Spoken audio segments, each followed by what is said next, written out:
Welcome back to the show. Now, from a wonderful evening of rock and roll at the Unwind Center, we wound up at the Samsung Women's International Film Festival to an eclectic collection of documentary and feature films.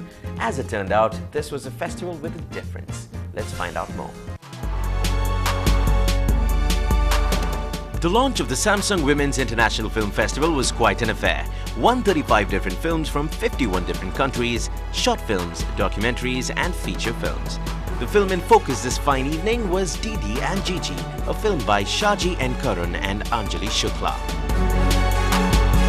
But film is a big media now to understand the emotional content of any human being, whether it's male or female, but then it become also a big tool to what kind of reactions or what kind of elements, because I always consider cinema is the language of the mind. See, this is a film festival which is celebrating films that are made by the women or not even made by the women. There are films that have been made by male directors, but they talk about women, or a technician would be a woman, or a director would be a woman, you know. So it is also about women who are contributing to cinema, or anybody who has addressed a woman issue. You know, there are some films which are made by women, but they are not maybe addressing women's issues also. So it is we cannot generalize it that you know, it is a women's film festival only. There are a number of films here which are maybe having, like for instance my film, I am a woman technician in the film, but the film has been made by a male director. Attending the festival were international film directors from around the globe. We also spotted African film curator June Giovanni. Originally from Guyana, Giovanni is now based in London and is an expert in African and African diaspora cinema. I think it's great to have a platform like this with films from so many different countries, and to see the differences but also some of the similarities of the sort of themes and the sort of stories that are coming through, and to see them from such different cultures.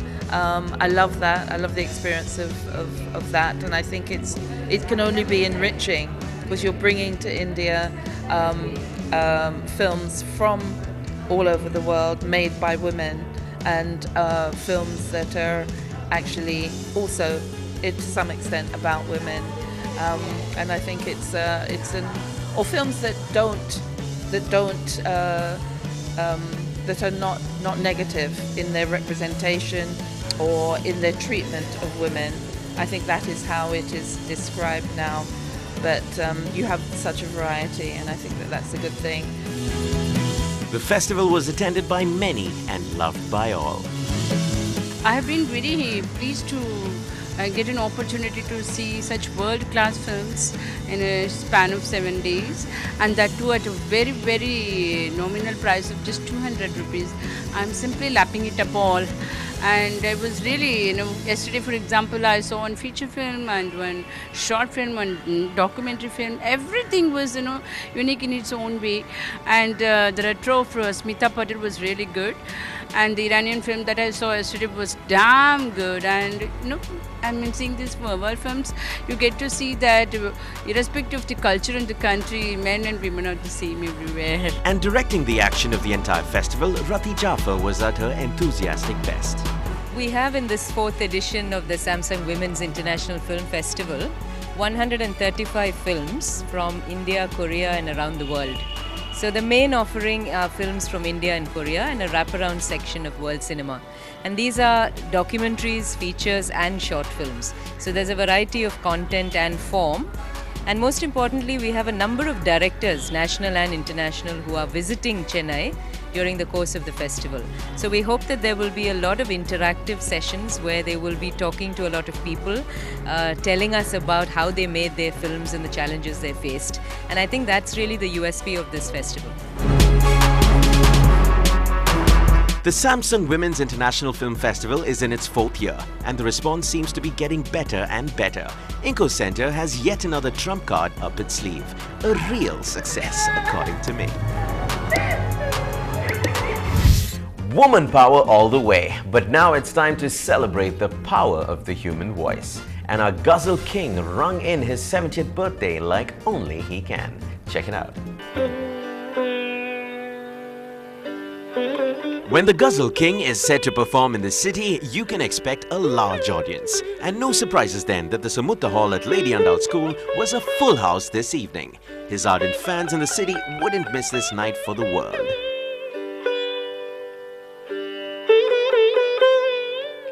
Jagjit Singh hit the big time together with his wife, another renowned Indian Ghazal singer, Chitra Singh, during the 1970s and 80s. Together, they are considered to be the pioneers of modern ghazal singing and regarded as the most successful recording artists outside the realm of Indian film music. झुकी झुकी सी नज़र बेकरार है कि नहीं झुकी झुकी सी नज़र Jagjit has sung in Punjabi, Hindi, Urdu, Bengali, Gujarati, Sindhi and Nepali languages. He was awarded India's third highest civilian honor, the Padma Bhushan, in 2003.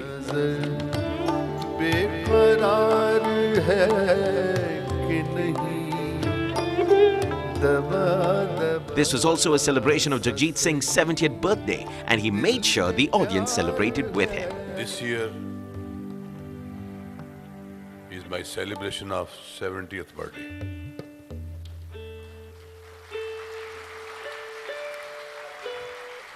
लगता नहीं ना?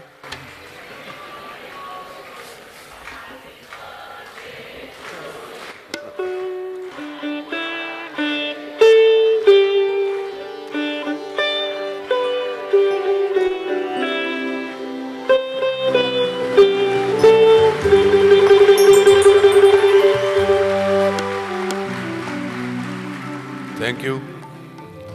And finally, when the celebrations were over, it was time to indulge in some truly mesmerizing and soulful music. And what a performance it was!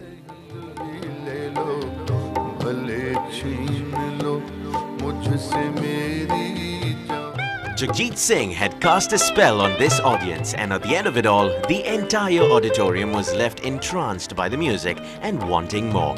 But I guess we may have to wait for that. Till then, we'll just celebrate 70 years of Jagjit Singh.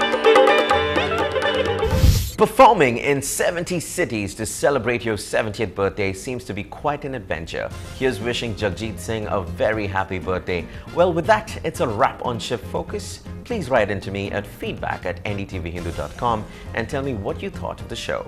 Hope you had a great half an hour. Till next week, this is Melvin saying bye-bye.